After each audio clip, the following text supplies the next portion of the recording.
Third Grade Angels by Jerry Spinelli. Chapter 1. Finally. I heard it first in kindergarten.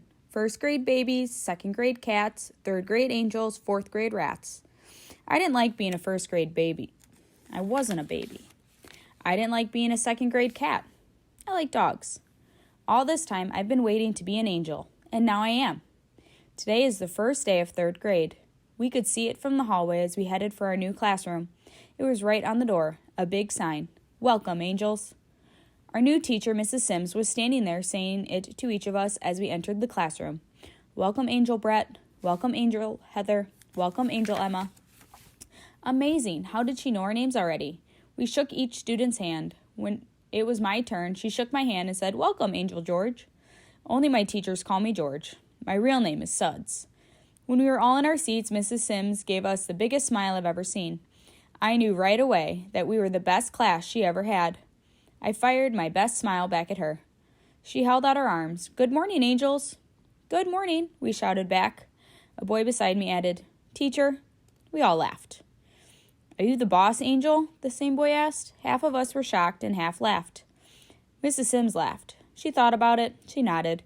Yes, I guess you could say I'm the boss, Angel. But Joseph, she turned to the board and wrote her name in big letters.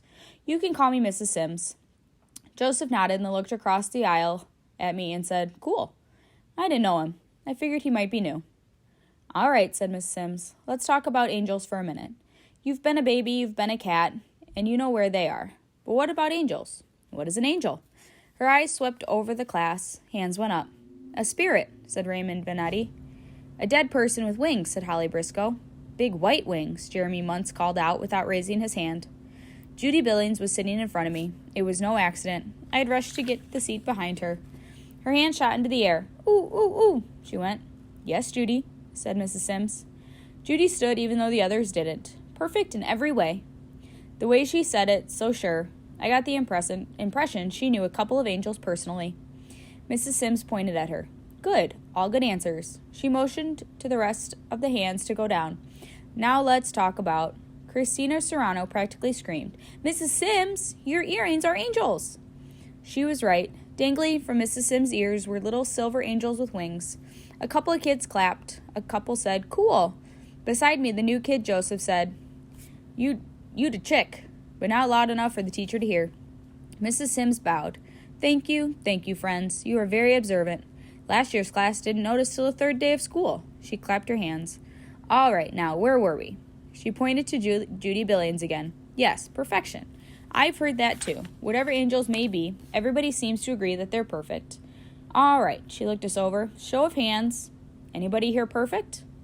We all turned around to see if any hands went up. One did. Mrs. Sims seemed surprised. Well, Joseph. Congratulations to you. Joseph grinned and slapped his hand down. Nah, just kidding. Mrs. Sims pretended to wipe her brow.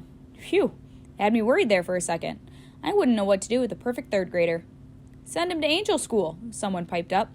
Everybody laughed, Miss Sims hardest of all. It was only when she stared at me and gave me a thumbs up that I suddenly realized something. The one who said it was me. I couldn't believe it. I never did anything like that in my life. I never speak in class unless I raise my hand. What got into me? I wonder if it had something to do with sitting next to Joseph. I can see I'm going to love this class, said Mrs. Sims. Okay, angels are perfect. Real angels, that is. But we're not really real angels, are we? We're third grade angels. People-type angels, right? Right, came the calls. So, she went on, the best we can do is... She waited to build up the suspense. The best we can do. A couple, popped up. In other words, said Mrs. Sims, in order to be good third grade angels, all you have to do is do your best. She looked over. Got it? Got it, we said. Okay, said Mrs. Sims. But I know you guys like a little reward for your trouble, right? Right. We want a little prize at the end of the road to make it all worthwhile, right? Right. Well, she said. She reached into her desk drawer. Have I got a prize for you? Chapter 2. The Prize. It was a circle of yellow cardboard. Halo, voices called. Halo it is, said Miss Sims. Wonder if it fits. She put it on her head. She smiled and blinked her eyes, like an angel, I guess. We laughed. So, she said, who would like to win a halo? Every hand went up, but one. Mrs. Sims looked surprised. Not you, Joseph? Joseph shrugged. He dragged his hand into the air. Sure, why not? She nodded. Indeed, why not? So here's the deal. Beginning in October, one angel per week will get to wear a puppy, just like this. By puppy, she meant halo, which she waved at us. When your boss angel week is over, she grinned at Joseph, you may take your halo home. You may sleep with it for all I care. We laughed again. So you ask, how do I get my halo, Mrs. Teacher? She pointed at us. Good question. Becoming an angel. Phew, that was easy. All you had to do was make it to 3rd grade. But this, she jabbed the halo at us. This you have to work for. This you have to earn. Billy Umberger's hand was waving.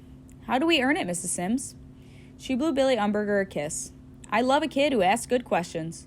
We laughed. We were spending a lot of time laughing. Let me throw the question back to you guys. She called us guys. Cool. What do you think you have to do to win your halo? Hands went up. She called on Judy Billings. Judy had a butterfly thing holding her hair back from her right ear. I'd liked Judy Billings ever since 1st grade, but I never before had such a good look at the back of her ear. Talk about perfect. Any angel would be proud to have that ear. Be good, Judy said, like she was daring anybody to disagree. Okay, said Miss Sims. She repeated it as she wrote on the board. Be good. She turned back to us. What else? Ronald? Help people, said Ronald Chu. Mrs. Sims wrote on the board. Helpful. She looked over at us. Jediah? Jediah Owen said, be nice. Nice, wrote Mrs. Sims. And so it went. Friendly. Obedient. Mrs. Sims wrote behave. Joseph put his hand over his mouth and whispered real low. Boo. He looked at me and grinned. Do your homework. Eat your vegetables. That was Bernard Weber. Lots of laughing and groaning, but Mrs. Sims wrote it. Wash your ears. Neat cubbies. That was me. Spelling. Give the teacher an apple. That was Joseph, laughing and clapping. Mrs. Sims wrote, love your teacher. Big cheers, even a whistle. By the time the last hand was called on, the board was almost full. Mrs. Sims took a deep breath. Well, there you go. Look how many ways there are to earn your halo. Get the picture, angels? Yes, we shouted. She snapped her fingers and pointed to us. All right, then. I've done my job. The rest is up to you. She looked at the calendar on the wall. 25 days till October. I wonder which angel will be the first to get a halo. We all wondered with her. Mrs. Sims, it was Billy Umberger. Itching for another kiss, I figured. Yes, Billy? Does everybody get a halo? Mrs. Sims blinked like the question surprised her. I hope so. I expect every one of you to prove to me you're worthy of being an angel. I've been doing this for 12 years now, and so far every one of my students has earned his or her halo. Somebody blurted out, even Gerard Willis? I heard gasps. 23 heads jerked in my direction, because that somebody who blurted was me. Joseph reached across and punched my arm. You dude. I couldn't believe myself. All of the sudden, it was like there was no door between my brain and my mouth. As for Gerard Willis, he was a 5th grader, a troublemaker, and a bully. The class was laughing, but Mrs. Sims wasn't even smiling. She stared at me. I said, everybody. I wanted to jump to my feet and call out, I'm sorry, Mrs. Sims. I don't know what's gotten into me. I'm usually not a big mouth. The bell rang for recess. I was first out the door. Chapter 3. Boink, bunk. Boink. I heard the word and felt something hit the back of my head at the same time. I turned. It was Joseph. What was that? I said. This, he said. He held out a pack of gummy bears. Take one. Nah, I said, because I don't like gummy bears. Then, for some strange reason, I heard myself say, okay. I was reaching out and taking a green one. Thanks. No problem. He took one, a red one, and stuffed the pack in his pocket. So, George, what do you think of this angel bunk? It's not George, I told him. It's Suds. George is just on my birth certificate. I know what you mean, he said. I'm Joey, he sneered. I hate Joseph. Teachers always do that. He held out his fist. I stared at it. Bump me, dude, he said. Oh, I said. I bumped him. I guess I did it right because he didn't laugh or sneer. It was my first ever fist bump.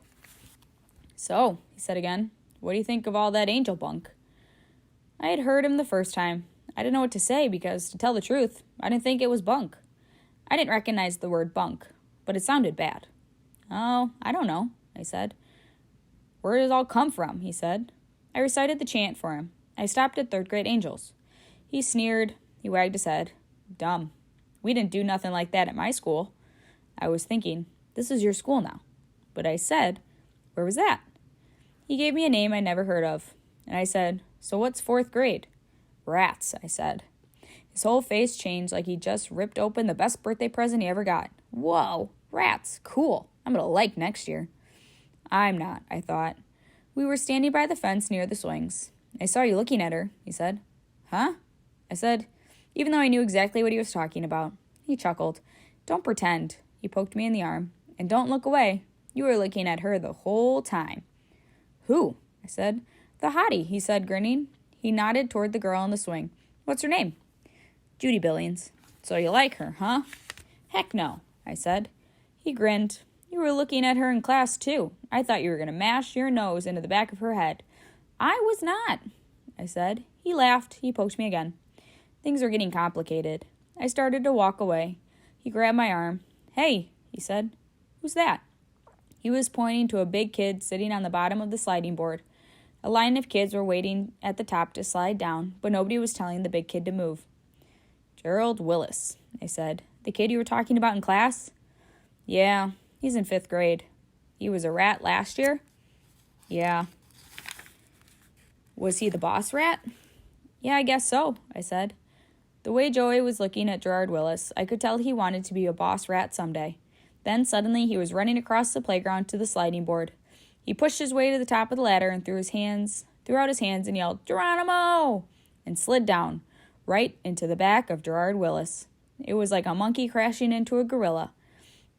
Gerald Willis didn't flinch.